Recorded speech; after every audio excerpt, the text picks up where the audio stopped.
Vous écoutez la radio nationale du Mali, les 7h ici à Bamako, la même heure à Fana.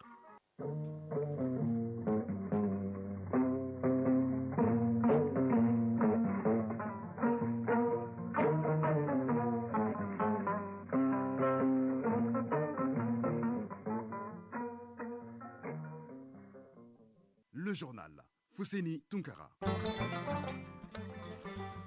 Bienvenue dans cette édition, la première du Mali Actualité, les titres.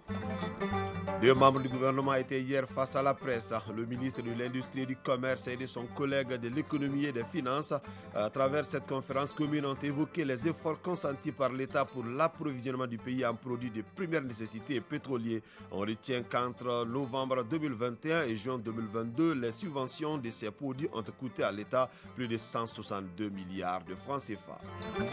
La chronique de l'environnement s'intéresse aujourd'hui à l'Agence nationale de développement des biocarburants, l'ANADEB. Créée en 2009, l'ANADEB a pour mission de promouvoir les biocarburants, bioénergie et sur toute l'étendue du territoire national.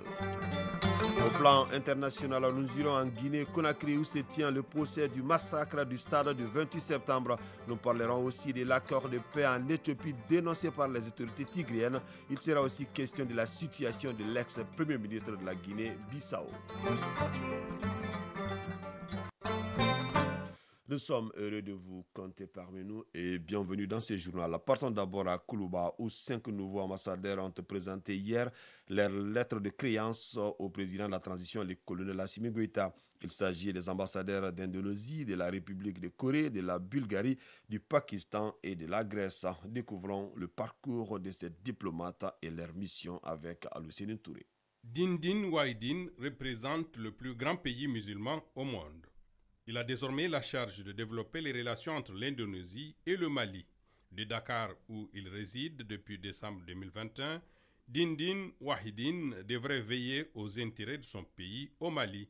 Âgé de 66 ans, le diplomate indonésien était jusqu'en 2020 directeur du Centre d'analyse et de développement des politiques pour les affaires multilatérales au ministère des Affaires étrangères de son pays.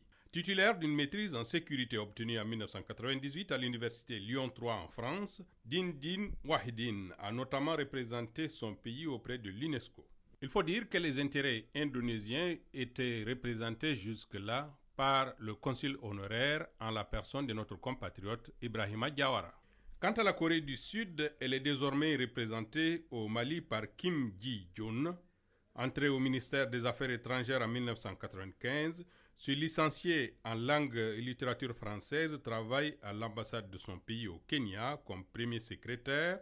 En 2002, il occupera le même poste en France 2 ans plus tard. Directeur de la division de l'organisation économique au ministère des Affaires étrangères de février 2011 à décembre 2011, puis conseiller à la délégation permanente de la République de Corée auprès de l'OCDE à Paris en France, ministre conseiller à l'ambassade de la République de Corée en Turquie, consul général adjoint au consulat général de la République de Corée à Honolulu aux États-Unis et enfin ministre conseiller au consul général à l'ambassade de la Corée en France. Le troisième diplomate qui remet ses lettres de créance au chef de l'État s'appelle Rumen Petrov, ambassadeur extraordinaire et plénipotentiaire de la République de Bulgarie auprès de notre pays avec résidence à Alger. Il couvre à la fois l'Algérie, le Tchad, le Niger et le Mali. Sa connaissance de l'Afrique n'en sera que consolidée puisqu'il a déjà fait office de conseiller au ministère des Affaires étrangères de son pays sur les affaires africaines de 2017 à 2018. Auparavant directeur à la direction des questions de l'Afrique du Nord et du Proche-Orient au département des Affaires étrangères de la Bulgarie, ambassadeur plénipotentiaire, il a été de 2011 à 2016 auprès de la République égyptienne, de la Ligue arabe et du Soudan avec résidence au Caire. Rumen Petrov a une longue expérience dans les différentes représentations de son pays, notamment en Europe et en Afrique. Le nouvel ambassadeur de la Bulgarie auprès de notre pays est détenteur d'une maîtrise en sciences arabes, en sciences politiques et en religion et culture arabe à l'université de Sofia. Né en 1963, Mohamed Tariq est le nouvel ambassadeur du Pakistan auprès de la République du Mali.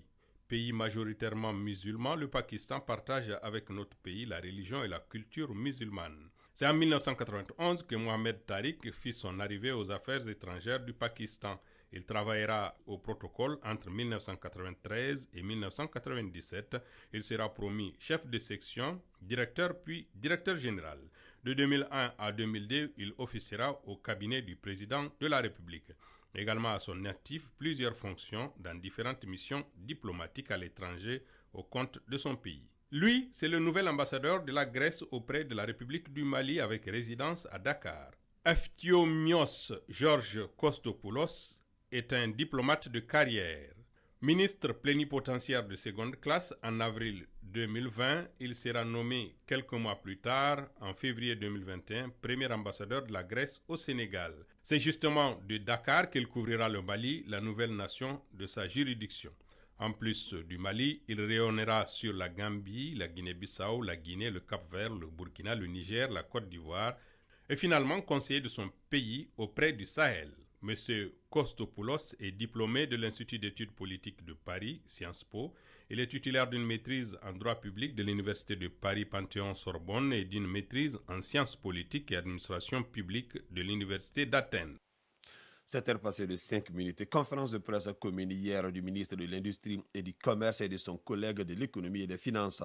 Au centre des débats, les efforts consentis par l'État pour l'approvisionnement du pays en produits de première nécessité et pétroliers ainsi que leur accessibilité aux consommateurs à des prix abordables. Je vous l'annonçais tout à l'heure, entre novembre 2021 et juin 2022, les subventions de ces produits ont coûté à l'État plus de 162 milliards de francs CFA. Autre chiffre, les autorités de la transition ont mobilisé 204 milliards de francs CFA pour l'harmonisation de la grille salariale et l'apaisement du front social. Chaka Konaté a suivi pour nous cette conférence de presse. Augmentation du budget de défense, réduction de 4% des recettes intérieures pour cause d'insécurité, réduction des appuis budgétaires, crise du Covid-19, conflit entre la Russie et l'Ukraine. Malgré le contexte difficile, le gouvernement consent d'énormes efforts pour assurer l'approvisionnement correct du pays en produits de première nécessité et pétroliers, les rendre accessibles à des prix abordables et apaiser le front social. Ainsi, l'harmonisation de la grille salariale a coûté à l'État 204 milliards de francs CFA, le paiement de la dette intérieure 398 milliards. Entre novembre 2021 et juin 2022, l'État a renoncé à plus de 162 milliards de francs CFA à cause de la subvention du riz, du sucre, du lait, de l'huile et des hydrocarbures. Alousseni Sanou, ministre de l'Économie et des Finances. Comme le président de la transition, le colonel Assimi Goïta, chef de l'État, l'a toujours dit, il faut que chaque acte que nous posons puisse impacter la vie des Maliens. Il fallait également faire face à l'augmentation des prix en essayant d'induire des subventions. Donc voilà pourquoi on a continué à faire des subventions sur les produits de première nécessité. Il y a eu des subventions sur le riz en première vague et en deuxième vague. Il y a eu des subventions sur le sucre en 2 vagues. Il y a eu des subventions sur le lait, l'huile alimentaire. Toutes choses qui ont fait qu'aujourd'hui, on a eu un impact important parce que ces produits ont été importés et sont rentrés dans le pays. Et chaque fois que nous faisons des subventions, nous signons un cahier de charge avec les opérateurs pour leur dire, étant donné que vous avez eu des subventions d'État à hauteur de temps, vous avez l'obligation de vendre en dessous de ce prix. Des efforts qui ont permis de contenir l'augmentation des prix. Si le riz a connu une augmentation de 53% sur le plan international, il est à 1,1% au niveau national. Celui des hydrocarbures n'a pas pratiquement bougé, car estimé à 0%. Les prix pratiqués ici sont inférieurs à ceux des pays voisins qui, comme le Mali, s'approvisionnent sur le même marché. Mahmoud Ould Mohamed, ministre de l'Industrie et du Commerce. Par exemple, au moment où le riz brisé est à 600 francs à Abidjan, 500 francs à Ouaga, 375 francs à Cotonou, 500 à Dakar, 350 à Lomé, 400 à Conakry, il est à 450 à Bamako. Le sucre en poudre, 1000 francs à Abidjan, 800 à Ouaga, 650 à Cotonou, 600 à Dakar, 600 à Lomé, 700 à Conakry et 650 à Bamako. Le lait en poudre, 2800 à Abidjan, 3000 à Ouaga, 2800 à Cotonou, 2900 à Dakar, 2800 à Lomé, 2800 à Conakry et 3000 francs à Bamako. Donc si on regarde l'ensemble de ces prix, ça dénote les efforts vraiment consentis par le gouvernement dans le cadre de l'attention que les plus hautes autorités ont prêté particulièrement aux populations pour que le choc ne soit pas très important. Selon le ministre en charge du commerce, la Direction générale du commerce et de la concurrence veille au respect des prix fixés des communs accords par le gouvernement et les opérateurs économiques. Elle a effectué 500 sorties à travers le pays et reçu 250 appels téléphoniques. Les contrevenants ont été sanctionnés, saisie des produits, fermeture des boutiques, paiement d'amendes. L'augmentation du prix du sucre s'explique par la fin de la subvention de ces produits en juin dernier. Une nouvelle opération d'importation de 10 000 tonnes de sucre subventionné à 50% sera lancée très prochainement, a annoncé le ministre de l'Industrie et du Commerce.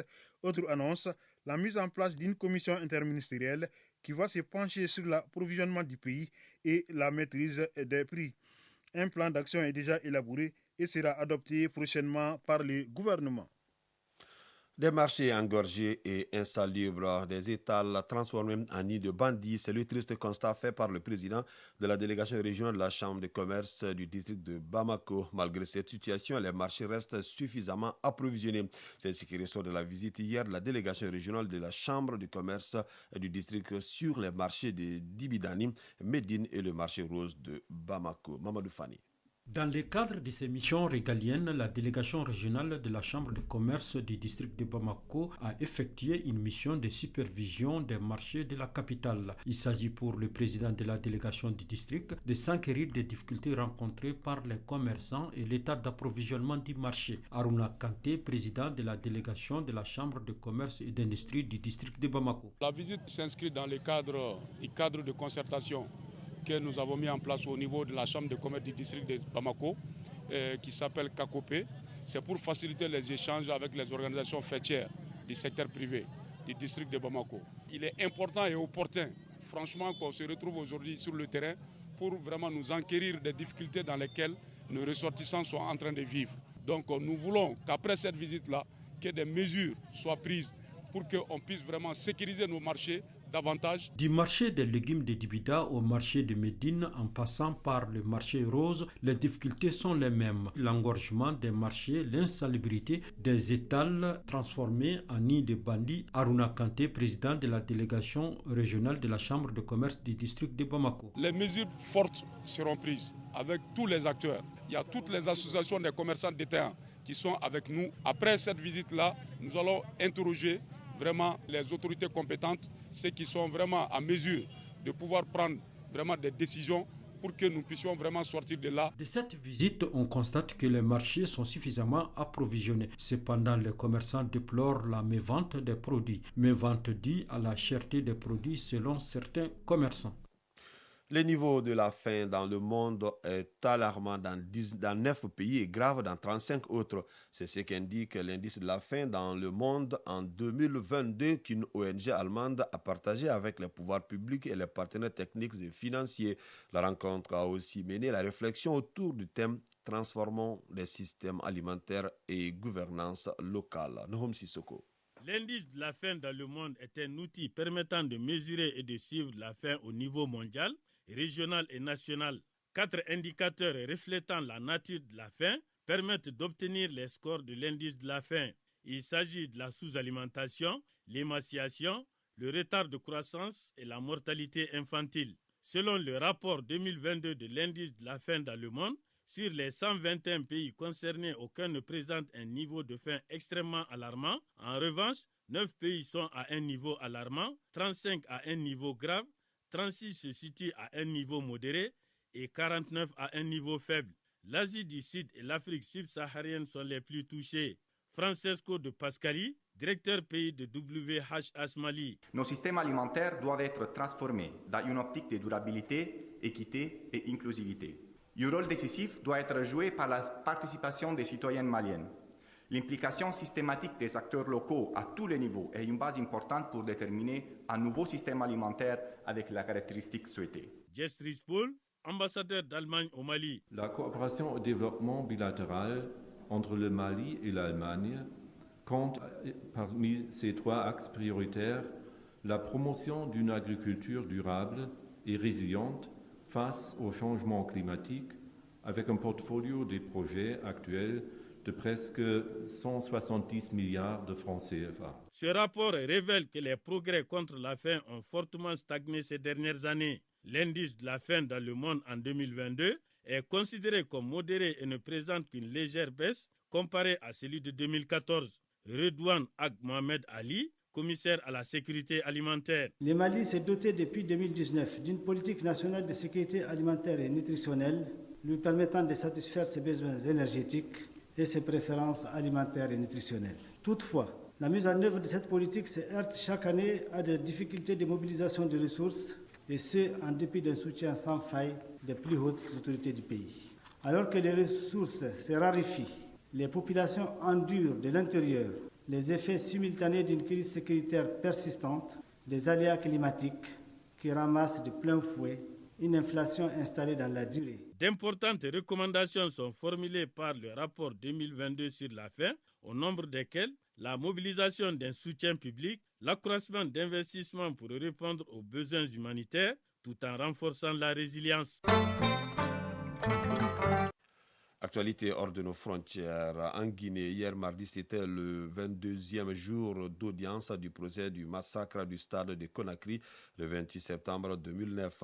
Claude Pivy était alors ministre en charge de la sécurité présidentielle et l'un des piliers du régime. Face au tribunal, il a nié avoir été au stade de Conakry ces jours-là. En Éthiopie, l'aide humanitaire commence à parvenir dans le Tigré, mais la situation militaire n'a pas changé depuis la signature des accords de paix de Pretoria et Nairobi. Les autorités tigriennes accusent l'armée érythréenne non seulement de ne s'être pas retirée des territoires qu'elle occupe, mais de continuer à perpétrer des exactions. Pour terminer, en Guinée-Bissau, cela fait plus de 3 jours que l'ex-premier ministre se cache vendredi dernier en plein congrès du PAIGC. Les forces de l'ordre ont tenté d'interpeller Aristide Gomez. C'est grâce aux militants du PAIGC que l'ancien premier ministre Aristide Gomez a échappé à l'interpellation. Ils ont stoppé les policiers et permis la fuite de ce cadre du principal parti d'opposition. Depuis, il est toujours activement recherché par les autorités qui le soupçonnent de détournement de fonds publics. Chronique de l'environnement. La chronique de l'environnement s'intéresse aujourd'hui à l'Agence nationale de développement des biocarburants, l'ANADEB. Créée en 2009, l'ANADEB a pour mission de promouvoir les biocarburants, bioénergie sur toute l'étendue du territoire national, contribuer au bien-être social des populations maliennes et développer une économie circulaire à travers les bioénergies dans la perspective de développement durable au Mali. Tels sont les objectifs de cette agence. Agibou Koulibaly. La stratégie nationale pour le développement des biocarburants apparaît clairement comme un des objectifs spécifiques de la politique énergétique nationale du Mali. Il consiste à l'accroissement de la production locale d'énergie par le développement des biocarburants en vue de fournir à moins de coûts de l'énergie pour satisfaire les besoins socio-économiques du pays. C'est ainsi que l'ANADEB et l'Alliance malienne pour la cuisson propre conjuguent leurs efforts pour le développement de la technologie de la cuisson propre. C'est à la COP27 que l'ONUDI a lancé le Conseil sur la cuisson propre à base du bioéthanol, avec comme ambition d'être une agence de référence en matière de bioénergie. Abdoulaye Kaya, directeur général de l'ANADEB. Avec l'Alliance mondiale, l'Alliance internationale des bioénergies.